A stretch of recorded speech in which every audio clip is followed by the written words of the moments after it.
শুরু হলো বিজয়ের মাস ডিসেম্বর। বাঙালির সুদীর্ঘ রাজনৈতিক ইতিহাসের শ্রেষ্ঠ ঘটনা 1971 সালের মহান মুক্তিযুদ্ধ, যাদের আত্মত্যাগের মধ্য দিয়ে মহান মুক্তিযুদ্ধে আমাদের বিজয় অর্জন হয়েছে। বিজয়ের মাসে সেসব লাখো শহীদের প্রতি গভীর শ্রদ্ধা জানাবে বাঙালি জাতি। প্রতি বছরের মতো এবারও বিজয়ের মাস নানান অনুষ্ঠানের মধ্য দিয়ে উদযাপিত হতে যাচ্ছে। এ উপলক্ষে অন্তর্বর্তীকালীন সরকারের পক্ষ থেকে ব্যাপক কর্মসূচি হাতে নেওয়া হয়েছে। পাশাপাশি বিভিন্ন রাজনৈতিক দল ও সামাজিক সংগঠন বিভিন্ন কর্মসূচি পালন করবে। 1971 সালের 26শে মার্চ স্বাধীনতা ঘোষণার পর 9 মাসের সশস্ত্র স্বাধীনতা সংগ্রামের মধ্য দিয়ে বাঙালি জাতির কয়েক হাজার বছরের সামাজিক, রাজনৈতিক ও অর্থনৈতিক স্বপ্নসাৎ পূরণ হয় 16ই ডিসেম্বর।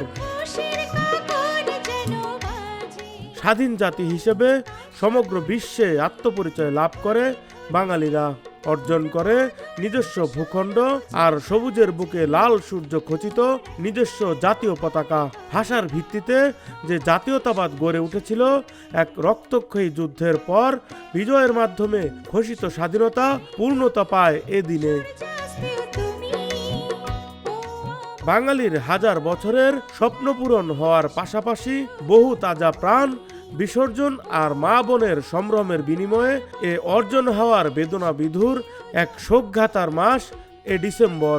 এ মাসেই দেশের মেধাবী শ্রেষ্ঠ সন্তান বুদ্ধিজীবী হত্যার নৃশংস ঘটনা ঘটে।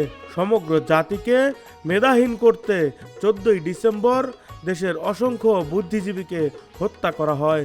16ই ডিসেম্বর ঢাকার ঐতিহাসিক রেসকোর্স ময়দানে পাকিস্তানি বাহিনী আত্মসমর্পণ করতে বাধ্য হয়। বিজয়ের মাস উপলক্ষে বাংলাদেশ কমিউনিস্ট পার্টি মাসব্যাপী কর্মসূচি ঘোষণা করেছে। বিজয়ের মাসের প্রথম দিন 1 ডিসেম্বর দলটি পতাকা মিছিল করবে। ডেস্ক রিপোর্ট, ভোরের পাতা।